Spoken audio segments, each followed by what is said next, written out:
අයිබෝන් සියලු දෙනාම අද ටෙක්රෝකා YouTube channel එකට ගොඩක් ආදරෙන් පිළිගන්නවා. ඉතින් ට්‍රේඩින් වලට අලුතෙන් ආපු අය වෙනුවෙන් තමයි අද මම මේ වීඩියෝ එක අරගෙන ආවේ. ඉතින් ට්‍රේඩින් වලට අලුතෙන් ආපු අයට ගොඩක් වෙලාවට වෙන දෙයක් තමයි නිතරම ලොස් වෙන එක. ඉතින් මමත් අලුතෙන් ට්‍රේඩින් වලට ආපු නිසා මට හම්බෙච්ච දේවල් ටික ඔයාලත් එක්ක ෂෙයා කරගන්න තමයි මේ වීඩියෝ එක මම හදන්නේ. ඉතින් ඔයාලා ට්‍රේඩින් වලට ගොඩක් හොඳ දැනුමක් තියෙන ගොඩක් පරණ කෙනෙක් නම් එහෙනම් මේ වීඩියෝ එකේ ඔයාලට ගන්න දෙයක් නැති වෙයි. ඉතින් මම මේ වීඩියෝ එක කරන්නේ ට්‍රේඩින් වලට අලුතෙන් ආපු අය වෙනුවෙන්. ඉතින් අලුතෙන් ට්‍රේඩින් වලට ආපු අය මම මේ කියන දේවල් ටික පොඩ්ඩක් කරලා බලන්න. අනිවාර්යෙන් ඔයාලා ලොස් වෙන එක ගොඩක්ම දුරට අඩු වෙයි. එහෙම නැත්නම් ලොස් වෙන්නෙම නැති වෙයි. ඒක නිසා වැඩි කතා කරන්න දෙයක් නැහැ. අපි ගෙලින්ම යමු වීඩියෝ එකට.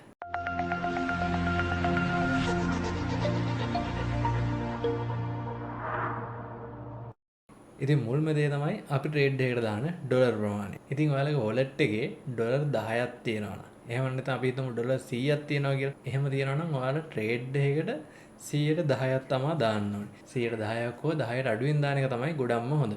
මොකද හදිසියෙව ට්‍රේඩ් එක ලොස් එකට ගියොත් එහෙම ඔයාලා කරපු ඇනලයිස් එක වැරදුනොත් හරි මොකක් හරි වෙලා ට්‍රේඩ් එක ලොස් වුනොත් එහෙම මොකද අපිට 100%ක්ම කියන්න බෑනේ මේ විදිහට මාකට් එක මූව් වෙයි කියලා. ඒක නිසා ලොස් එකට ගියොත් එහෙම අපි ගාව 10%ක් හෝ 10ට අඩු ප්‍රමාණයක් නම් අපි ට්‍රේඩ් එකට දාලා තින්නේ පහළට යන්න මාජින් එක ඇඩ් කරලා ට්‍රේඩ් එක බේර ගන්න පුළුවන්. එහෙම නැත්නම් ඔයාලට හදිසියෙවත් බැරි වෙලාවත් ලොස් වුනොත් එහෙම ලොස් එක දරා ගන්න පුළුවන් ගාණක් වෙනවා. ඒක නිසා ඔයාලා ට්‍රේඩ් එකට දානකොට ඔයාලට ලොස් එක දරා ගන්න පුළුවන් ගාණක් දාන්න. 110ක් හෝ 10ට අඩු ප්‍රමාණයක් දාන්න. එතකොට හදිසියෙවත් ලොස් වුණත් ඔයාලගේ වොලට් එක වොෂ් වෙන්නේවත් සම්පූර්ණයෙන්ම සල්ලි නැති වෙලා යන්නේවත් නැහැ. ඉතින් ඊළඟ ගොඩක්ම වටින දේ තමයි ඔයාලා පාවිච්චි කරන ලෙවරේජ් එක. ඉතින් ලෙවරේජ් කියන්නේ ගොඩක්ම වටින දෙයක්. ඉතින් ඔයාලා ලෙවරේජ් ලොකු ප්‍රමාණයක් දානවා නම් ඒකෙදි ඔයාලගේ මුදල් නැති වෙන්න තියෙන සම්භාවිතාවය ගොඩක්ම වැඩි. මොකද අපිට ආදරයට හදපු දේවල් නෙමෙයි මේ තියෙන්නේ. ඔයාලා හොඳටම දන්නවා ලෙවරේජ් වැඩි වෙන්න ලික්විඩේෂන් එක ළඟට එනවා. ඒක නිසා ඔයාලා ගොඩක් වෙලාවට 10 හෝ 10ට අඩුවෙන් පාවිච්චි කරනවා නම් ඒක ගොඩක් හොඳයි. මම නම් ට්‍රේඩින් වලදී ගොඩක් වෙලාවට පාවිච්චි කරන්නේ ලෙවරේජ් 10. මොකද 10 හෝ 10ට අඩුවෙන් පාවිච්චි කළාම අපිට ලොකු ප්‍රමාණයක් තියෙනවා ලික්විඩේට් වෙන්න. ඒ අතරතුර අපිට ස්ටොප් ලොස් එක තියාගන්න පුළුවන්. ඒක නිසා අපිට ට්‍රේඩ් එක ලොස් එකට යනවා නම් ක්ලෝස් කරන්න පුළුවන්. එතකොට අපිට ලොකු ලොස් එකක් වෙන්නේ නැහැ. ඒක නිසා ගොඩක්ම හොඳ දේ තමයි ඔයාලා අඩු ලෙවරේජ් පාවිච්චි කරන එක. අඩු ලෙවරේජ් පාවිච්චි කළාම ඔයගොල්ලන්ගේ ලොස් වෙන්න තියෙන සම්භාවිතාවය ටිකක් විතර අඩු වෙනවා. ඉතින් ඔයාලා හයි ලෙවරේජ් පාවිච්චි කරනවා නම් ඔයාලා ගොඩක් වෙලාවට ලික්විඩේට් වෙන්න පුළුවන්. ඉතින් ඊළඟ දේ තමයි ඔයාලා කොයින් එකක් ඇනලයිස් කරද්දී හරියටම සපෝට් රෙසිස්ටන්ස් මාක් කරන්න. සපෝට් රෙසිස්ටන්ස් ඉරකින් මාක් කරන්නේ නැතුව සපෝට් රෙසිස්ටන්ස් සෝන් මාක් කරන්න පුළුවන් නම් ඒක ගොඩක්ම හොඳයි. එතකොට ඒ සෝන් එකේ මාකට් එකේ තියෙද්දි ඒක සපෝට් එකක් හෝ රෙසිස්ටන්ස් එකක් කියලා අපිට ගොඩක්ම ලේසියෙන් අඳුර ගන්න පුළුවන්. ඒක නිසා ඔයාලා කොයින් එකක් ඇනලයිස් කරද්දී 1 month 1 week 1 day එහෙම වැඩි එකේ ඉඳන් අඩු එකට එන්න. නැත්නම් ඔයාලා 1 minute 3 minute 5 minute 15 minute එහෙම ගියොත් එහෙම ඔයාලට හරියට ඇනලයිස් එක කරගන්න බෑ. ඒක නිසා ඔයාලා වැඩි ටයිම් ෆ්‍රේම් එකකින් ඉඳන් අඩු ටයිම් ෆ්‍රේම් එකට එන්න. ඒ වගේම ඔයාලා ට්‍රේඩ් එකකට එන්ටර් වෙනකොට ඔයාලා ඩයිවර්ජන්ස් බලනවා මේ වගේ දේවල් බලනවනේ. ඒ දේවල් බලද්දී ඩයිවර්ජන්ස් වගේ දේවල් බලද්දී සපෝට් එකක හෝ රෙසිස්ටන්ස් එකක තියනවාද කියලා බලන්න. එහෙම කළා ඔයගොල්ලෝ ගන්න ට්‍රේඩ් එක ගොඩක් වෙලාවට සාර්ථක වෙන්න පුළුවන්. ඒ වගේම මෙතන SMC පැත්ත තියෙනවා මේ හැම දෙයක්ම දාලා ඔයාලා හොඳ ඇනලයිස් එකක් කරනවා නම් තමයි ගොඩක්ම හොඳ. ඉතින් ඊට පස්සේ දේ තමයි chart pattern. ඔයාලා chart pattern ප්‍රධාන වශයෙන් 15ක් වගේ තියෙනවානේ. ඒ chart pattern 15 පාඩම් කරගන්න. එහෙම නැත්නම් නිතරම මතක තියාගන්න. ඒ chart pattern ගොඩක් වෙලාවට අපිට මාකට් එකේ බලා ගන්න පුළුවන්. ඒ වගේම chart pattern එක හරියට අඳුරගත්තොත් අපිට ට්‍රේඩ් එකකට එන්න වෙන්න ගොඩක්ම ලේසි. ඔයාලා ඇනලයිස් කරනකොට විශේෂයෙන්ම බිට්කොයින් එක ඇනලයිස් කරලා ඉන්න. ඔයාලා වෙන කොයින් එකක් ඇනලයිස් කරනවා නම් එහෙම නැත්නම් අපි හිතමු උදාහරණයක් විදිහට නිය කොයින් එක නිය කොයින් එක වගේ එකක් ඇනලයිස් කරනවා නම් ඒක ගොඩක් වෙලාවට බිට්කොයින් එකත් එක්කනේ මූව් වෙන්නේ. ඒක නිසා ඔයාලා නිය කොයින් එකේ chart pattern එක බලන ගමන්ම මුලින්ම බිට්කොයින් එක ඇනලයිස් කරලා ඉන්න. මොකද බිට්කොයින් එකේ තියෙන ඩවුන් වෙන්න වගේ chart pattern එකක් නැහැ හැදිලා තියෙන්නේ. අපි හිතමු නිය කොයින් එකේ අපිට හැදිලා තියෙන අප් වෙන chart pattern එකක් කියලා. හැබැයි බිට්කොයින් එක ඩවුන් වුණොත් ගොඩක් වෙලාවට ඕල් කොයින් උත් ඩවුන් වෙනවා. ඒක නිසා ඔයාලා හැමතිස්සෙම බිට්කොයින් එක ඇනලයිස් කරලා පටන් ගන්න අනික් කොයින් ඇනලයිස් කරන්න. ඉතින් ඔයාලා ට්‍රේඩ් එකක් දාලා ඒක ලොස් එකට යනවා නම් ඒ වෙලාවට අපිට ගොඩක්ම ලේසි දෙයක් තමයි අපි දැන් මම කියවනේ 110ක් වගේ ප්‍රමාණයක් පාවිච්චි කරන්න කියලා. ඒ වගේ ප්‍රමාණයක් පාවිච්චි කරලා පස්සේ අපිට 90ක් වගේ ඉතුරු වෙලා තියෙනවා. මේකෙන් අපිට ලැඩර් කරන්න පුළුවන්. ඉතින් ලැඩර් කරනවා කියන්නේ ඕනනම් මම වෙනම වීඩියෝ එකකින් අරගෙන එන්නම්. ඒ ගැන මම වෙනම කතා කරන්න ඕන නම් ඔයාලා මේකට කමෙන්ට් එකක් දාන්න. මම ඊට පස්සේ ඒ ගැනත් වීඩියෝ එකක් හදලා දාන්න. ඉතින් ලැඩ කරන්න අපිට මුදල් තිබ්බට පස්සේ අපිට ලොස් එක ගොඩක් වෙලාට අවම කරගන්න හෝ එහෙම නැත්නම් ලොස් වෙන ට්‍රේඩ් එකක් ප්‍රොෆිට් එකට අරගන්න පුළුවන්. ඉතින් ඒ වගේම තවත් විශේෂ දෙයක් තමයි නිවුස් ගැන ඇලර්ට් එකේ ඉන්න එක. ඉතින් නිවුස් ගැන ඇලර්ට් එකේ ඉන්න එකක් ගොඩක්ම වටිනවා. විශේෂයෙන් ඇමරිකාවෙන් එන නිවුස් ගැන. ඒක නිසා අපි නිවුස් ගැනත් ගොඩක් වෙලාට ඇලර්ට් එකේ ඉන්නවා. ඉතින් නිවුස් ගැන ඇලර්ට් එකේ ඉන්න හොඳම වෙබ්සයිට් එකක් තමයි myfxbook කියන වෙබ්සයිට් එක. මේකට ගියාට පස්සේ අපිට ගොඩක් හොඳට එන්න තියෙන නිවුස් මොනවද, ඉස්සරහට එන නිවුස් මොනවද, තිබ්බ නිවුස් මොනවද, ඉතින් මේවා මොනවද උනේ, මේ වගේ ගොඩක් දේවල් අපිට මේ නිවුස් වලින් බලා ගන්න පුළුවන්. එහෙම නැත්නම් Twitter වලින්, coin market cap එකෙන් මේ වගේ ගොඩක් දේවල් වලින් අපිට පුළුවන් නිවස් බලා ගන්න. ඕගොල්ලෝ හැමතිස්සෙම ඇනලයිස් කරනවට අමතරව නිවුස් උත් බලන්න. මොකද දැන් chart pattern එකේ කොච්චර අප් වෙන්න තිබ්බත් එක නිවුස් එකකින් පුළුවන් මාකට් එක තනිකරම ඩවුන් කරන්න. ඒක නිසා නිවස් ගැනත් ඔයාලා ගොඩක් අවධානයෙන් ඉන්න. එතකොට ඔයාලට ලොස් වෙන එක ගොඩක්ම අවම කරගන්න පුළුවන්. ඔයාලා මුලින්ම මෙන්න මේ myfxbook කියන වෙබ්සයිට් එකට යන්න. ඒකට ගියාට පස්සේ මෙන්න මේ වගේ පේජ් එකක් තමයි මේකේ බලා ගන්න පුළුවන්. මෙතනදී මේකේ මෙන්න මේ economic calendar කියන එකට යන්න. ඒකට ගියාට පස්සේ ඔයාලට පෙන්නයි මෙතන medium, low, high මේ ඔක්කොම තියෙන එකක් ඔයාලට පෙන්නයි. ඉතින් මේ විදිහට පෙන්වන විදිහට settings හදා ගන්න ඕනේ. ඒකට settings හදාගන්න මෙන්න මේ filter කියන එකට යන්න. ගියාට පස්සේ ඔයාලට මෙන්න මෙතන currency select කරන්න පුළුවන්. ඒ වගේම country select කරන්න පුළුවන්. මෙතනින් currency කියන එකට ගිහිල්ලා USD කියන එකට විතරක් ටික් එක දීලා අනික් හැම එකෙම ටික් අයින් කරන්න. ඊට පස්සේ මෙන්න මෙතන උඩ තියෙන high කියන එක ටික් කරලා අනික් ඔක්කොම අන්ටික් කරලා high කියන එක විතරක් ටික් කරලා මෙහෙම පහළට ඇවිල්ලා apply කරන්න. ඊට පස්සේ ඔයාලට මෙන්න මේ විදිහට බලා ගන්න පුළුවන්. ඉතින් අපිට අර low, medium ඒ news අපිට එච්චර වැදගත් වෙන්නේ නැහැ. ඒක නිසා අපිට මේ high impact news ටික තමයි ඕනේ වෙන්නේ. මෙතනදිත් අපිට බලා ගන්න ඕනේ වෙන්නේ ඇමරිකාවට අදාළ USD වලට අදාළ news ටික විතරයි. ඒක නිසා මේ විදිහට settings හදාගත්තට පස්සේ මෙන්න මේ විදිහට බලා ගන්න පුළුවන් ඉස්සරහට එන්න තියෙන news ටික. ඒ වගේ මේ වගේ ටික් එකක් වැටලා තියෙනවා නම් ඒකෙන් කියන්නේ මේ news එක දැන් ඇවිල්ලා ඉවරයි.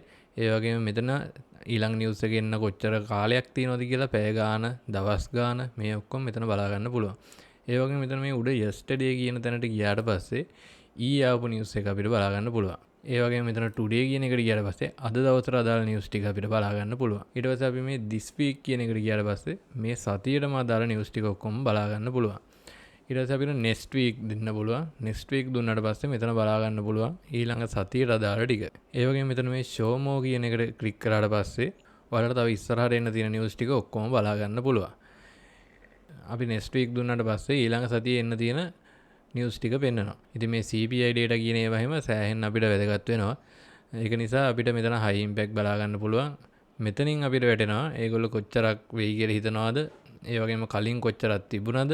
ඉතින් තව දවස් 5කට පස්සේ මෙතන බලා ගන්න පුළුවන් ඇක්චුවල් කොච්චරක් තිබුණද කියලා.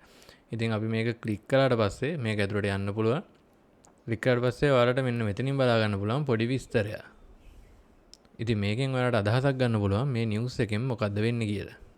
ඊට පස්සේ ආයෙ මෙතනින් ඉකොනොමික් කැලෙන්ඩර් එකට යන්න පුළුවන්. ගිහිල්ලා ඔයාලට මේ එකින් එකට බලන්න පුළුවන් මොනවද තියෙන්නේ කියලා. දැන් මේකට ගියාට පස්සේ මේක මොකද්ද වෙන්නේ, මොකක්ද හේතුව, මේක මොකද්ද, මේ හැමදේම මෙතනින් ඔයාලට බලා ගන්න පුළුවන්. මේක නිසා ඔයාලට හොඳට අප්ඩේට් එකේ ඉඳලා නිවුස් එකක් එනකොට ඔයගලන්ට බලාගෙන ඉන්න පුළුවන්. එහෙම නැත්නම් නිවුස් එකක් එන්න කලින් ඔයාලගේ ට්‍රේඩ් එක ප්‍රොෆිට් පිට තියෙනවා නම් ඒක අයින් කරගන්න පුළුවන්. මේ වගේ ගොඩක් දේවල් වලට මේක නිසා කරන්න පුළුවන්. ඉතින් තවත් විශේෂම දෙයක් තමයි ඔයාලා මාකට් එකේ ට්‍රෙන්ඩ් එක අඳුර ගන්න ඕනේ. ඔයාලා අප් ට්‍රෙන්ඩ් එකකට නම් මාකට් එක තියෙන්නේ. ට්‍රෙන්ඩ් එක මාරු වෙන තැනට වෙන්න කලින් ඔයාලා අප් ට්‍රෙන්ඩ් එකකට මාකට් එක තියෙන වෙලාවක ඩවුන් වෙන්න ට්‍රේඩ් දැම්මොත් එම ඔයාලා ලොස් වෙනවා. ඒ නිසා ඔයාලා අප් ට්‍රෙන්ඩ් එකකට නම් මාකට් එක යන්නේ 6 high සහ 6 low 6 high 6 low මේ විදිහට මාකට් එක යන්නේ. ඒක ඔයාලා විශේෂයෙන්ම අවධානයෙන් ඉන්න. මොකද මාකට් එක අප් එකකට යද්දී අපි ඩවුන් වෙනවා කියලා දැම්මොත් එහෙම අපි ලොස් වෙන්න පුළුවන් ගොඩක් වෙලාවට. ඉතින් අර SMC වල තියෙන චොච් එක දෙනකන් බලාගෙන ඉඳලා එතනට පස්සේ එන රීට්‍රේස්මන්ට් එකකින් ට්‍රේඩ් එකකට එන්ටර් වෙන එක තමයි ගොඩක්ම හොඳ දේ. ඉතින් මේ ගැන ඔයගොල්ලන්ට දැනුමක් නැත්නම් ඒකට කමෙන්ට් එකක් දාන්න. මම ඒ ගැනත් ඉස්සරහට කතා කරන්න. ඉතින් ඒ වගේම ඔයාලා ට්‍රේඩ් එකක් දානකොට අපි කොච්චර මොන විදිහට ඇනලයිස් කරලා දැම්මත් ස්ටොප් ලොස් එකක් තියාගන්න. මොකද අපිට හරියටම කියන්න බෑනේ අපේ සල්ලි මේකෙන් ගන්න තමයි හැම වෙලෙම try කරන්නේ. අපිට සල්ලි දෙන්න කරන එක නෙවෙයි ට්‍රේඩින් කියන්නේ. ඒක නිසා ඔයාලා හැමතිස්සෙම ට්‍රේඩ් එකක් දානකොට ස්ටොප් ලොස් එකක් තියාගන්න. ඉතින් ස්ටොප් ලොස් එක තියෙන එක ගොඩක්ම වැදගත්. නැත්නම් ඔයාලා ට්‍රේඩ් එකට දාන සම්පූර්ණයෙන්ම සල්ලි ප්‍රමාණය නැති වෙන්න පුළුවන්. ඔයාලා සාමාන්‍යයෙන් හොඳ ස්ටොප් ලොස් එකක් තියාගත්තොත් එහෙම ට්‍රේඩ් එකට දාන ප්‍රමාණයෙන් ලොකු ප්‍රමාණයක් ඔයාලට බේර ගන්න පුළුවන්. ඒ වගේම ස්ටොප් ලොස් එක දානකොට ඔයාලා දාපු ස්ටොප් ලොස් එක වගේ 3 ගුණයක්වත් ප්‍රොෆිට් එකේ ටාගට් එක තියෙනවා නම් ඒක තමයි ගොඩක්ම හොඳ. මොකද අපිට ලොස් වුණොත් පොඩි ගාණයි ප්‍රොෆිට් වුණොත් ලොකු ගාණක් විදිහට තමයි අපි තියාගන්න ඕනේ. ලොකුවට ටාගට් කරන්න එපා. ගොඩක් වෙලාවට ලොස් එක වගේ 3 ගුණයක් ඔයගොල්ලෝ තියාගන්නවා නම් ඒක ගොඩක්ම හොඳයි ට්‍රේඩින් වල. ඒ වගේම තවත් වැදගත් දෙයක් තමයි මාකට් එක මූව් වෙන වෙලාවල්. ඉතින් ඔයාලා හොඳටම දන්නවා සෙනසුරාදා ඉරිදා දවස් දෙකේ ෆොරෙක්ස් මාකට් එක වහලා තියෙන්නේ. ඒ වෙලාවට මාකට් එකේ මූව්මන්ට් වෙනවා ගොඩක් අඩුයි. ලොකු මූව්මන්ට් වෙනවා අඩුයි. ඒක නිසා ඔයාලා ෆොරෙක්ස් මාකට් එක ඕපන් එකේ තියෙන මොන වගේ වෙලාවටද කියලා දැනගන්න ඕනේ. ඒකට ඔයාලා මෙන්න මේ වෙබ්සයිට් එකට ගියාට පස්සේ බලා ගන්න පුළුවන් මාකට් එක මොන වෙලාවටද ඕපන් වෙලා තියෙන්නේ කියලා. ඒක ඔයාලට ගොඩක් ලේසි වෙයි. ඒ වගේම මේක නිසා ඔයාලට මාකට් එක ලොකුවට මූව් වෙන වෙලාවල් ටාගට් කරලා හොඳ ට්‍රේඩ් එකකට එන්න වෙන්න පුළුවන්. ඔයාලා මෙන්න මේ වෙබ්සයිට් එකට යන්න. මේකට ගියාට පස්සේ මෙන්න මේ වගේ පේජ් එකක් තමයි ඔයාලට බලා ගන්න පුළුවන් ඉන්නේ. ඉතින් මේකේ මෙන්න මේ tools කියන එකට mouse එක ගෙනිච්චට පස්සේ ඔයාලට බලා ගන්න පුළුවන් මෙතනින් forex market hours කියලා. මේ forex market hours කියන එක ක්ලික් කරන්න. ක්ලික් කරලා පස්සේ මෙන්න මේ වගේ තැනකට එනවා. මෙතනින් ඔයාලට බලා ගන්න පුළුවන් forex market එක ඕපන් වෙලා තියෙන විදිය. සිඩ්නි market එක, ටෝකියෝ market එක, ලන්ඩන් market එක, නිව්යෝර්ක් market එක ඕපන් වෙලා තියෙන මොන වෙලාවටද කියලා මෙතනින් බලා ගන්න පුළුවන්. ඉතින් ඔයාලට මෙන්න මේක මේ විදිහට මෙහාට ගත්තට පස්සේ ඔය පහළ වැටෙනවා වොලියුම් එක කොච්චරද කියලා. ඉතින් මේ සිඩ්නි කියන එකේ ටයිම් එකේදී අපිට වැටෙනවා ලෝ කියලා. ඒ වගේම උදේ 5:30ට ඕපන් වෙනවා ටෝකියෝ මාකට් එක. මේක ඕපන් වුණාට පස්සේ වොලියුම් එක මීඩියම් තත්ත්වයේ තියෙනවා. ඒ වගේ මේ ලන්ඩන් සෙෂන් එක පටන් ගත්ත වෙලේ ඉඳන් මේ ලන්ඩන් සහ නිව්යෝර්ක් කියන දෙකේ තමයි අපිට ගොඩක්ම වැදගත් වෙන්නේ. මේ වෙලාවල් දෙක අතර තමයි ලොකු වොලියුම් එකකින් ට්‍රේඩ් වෙන්නේ. ඒක නිසා ඔයාලට පහලින් බලා ගන්න පුළුවන් හයි වොලියුම් එකක් තියෙනවා කියලා. ඉතින් දවල් 12 මාරින් නම් තමයි ලන්ඩන් මාකට් එක ඕපන් වෙන්නේ. ඒ වගේම හවස 5:30ට තමයි නිව්යෝර්ක් මාකට් එක ඕපන් වෙන්නේ. ඉතින් මේ ටයිම් දෙකේදී ලොකු වොලියුම් වලින් මාකට් එක මූව් වෙනවා බලා ගන්න පුළුවන්. ඒක නිසා ඔයාලට හොඳ ට්‍රේඩ් එකක් ගන්න මේක හොඳ අවස්ථාවක්. ඉතින් ඔයාලා ට්‍රේඩර් කෙනෙක් විදිහට මේ forex market open time එක බලාගෙන ඉන්න එක ගොඩක් වැදගත්. මොකද මේ නිසා ඔයාලට හොඳ ට්‍රේඩ් එකකට එන්න වෙන්න පුළුවන්. ඉතින් මේක ඔයාලා මේ කොහෙට ගෙනහිල්ලා අතෑරියත් මේ වෙලාවේ තියෙන තැනට එනවා. එතනින් ඔයාලට බලා ගන්න පුළුවන් මාකට් එක දැන් තින්නේ මොන වෙලාවේද කියලා. ඒ වගේම මේක ඕපන් වෙලා තියෙන්නේ මොන ටයිම් වලද කියලාත් බලා ගන්න පුළුවන්. ඒ වගේම තමයි මේක සෙනසුරාදා ඉරිදා දෙකේදී forex market එක close. ඔයාලට මෙතනින් බලා ගන්න පුළුවන් market එක close කියලා හැම එකම බැලලා තියෙනවා සෙනසුරාදා ඉරිදා දවස් වලට. ඉතින් ওই ටික තමයි මෙතනින් අපිට බලා ගන්න තියෙන්නේ. ඉතින් ඔයාලා මේ දේවල් ටික පොඩ්ඩක් try කරලා බලන්න. මේ දේවල් වලදී ඔයාලට තේරෙන්නේ නැති මොන හරි දෙයක් තියෙනවා නම් අනිවාර්යෙන් කමෙන්ට් එකක් දාන්න. ඒ වගේම මම මේ කතා කරපු දේවල් වල ඉස්සරහට මම තව කතා කරන්න ඕනේ මොන හරි දේවල් තිබ්බොත් ඒකත් කමෙන්ට් එකක් දාන්න. එතකොට මම ඔයාලට ඉස්සරහටත් වීඩියෝ එකක් අරගෙන එන්නම් ඒ ගැන. ඉතින් ගොඩක් දෙනෙක් මට කමෙන්ට් දාලා මැසේජ් දාලා අහනවා මම අර PI coin එක ගැන දාපු වීඩියෝ එකේ දෙවෙනි වීඩියෝ එක දාන්න කියලා. ඊළඟට මම ගොඩක් වෙලාවට මේ වීඩියෝ එක දාන්න බලාපොරොත්තු වෙමින් ඉන්නවා. ඒකට මට තාම හරියට වෙලාවක් ලැබුණේ නැහැ වීඩියෝ එක රෙකෝඩ් කරන්නයි. ඒක ටිකක් කතාරන් දේවල් ටිකක් තියෙන නිසා ඊළඟට ගොඩක් වෙලාවට මේ වීඩියෝ එක දායි. ඒක නිසා මේ වීඩියෝ එක බලාපොරොත්තු වෙමින් ඉන්න මයිනින් කරන කට්ටිය දිගටම මයිනින් කරගෙන යන්න. ඉතින් මගේ channel එක subscribe කරපු නැති කෙනෙක් ඉන්නවනම් දැන්ම මගේ channel එක subscribe කරන්න. ඒ වගේම ඊට එහා පැත්තේ තියෙන bell icon එක click කරලා තියාගන්න. එතකොට මම මේ වගේ වීඩියෝ එකක් දාපු ගමන් notification එකක් එයි. ඉතින් ওই දේවල් ටික තමයි මට ඔයාලට කියන්න තියෙන්නේ. අලුතින් trading වලට ආපු අයට මේ ටික කරලා බලන්න ගොඩක් මුදලට ඔයාලට profit කරන්න පුළුවන්. ඒක නිසා මේ දේවල් වැඩ කළා නම් එහෙම නැත්නම් මේ දේවල් මොනවා හරි ඔයාලට දැනගන්න තිබ්බා නම් කමෙන්ට් සෙක්ෂන් එකේ කමෙන්ට් එකක් දාන්න. එහෙනම් තවත් මේ වගේ වැදගත් වීඩියෝ එකකින් ඉක්මනටම හම්බෙමු. සුබ දවසක්.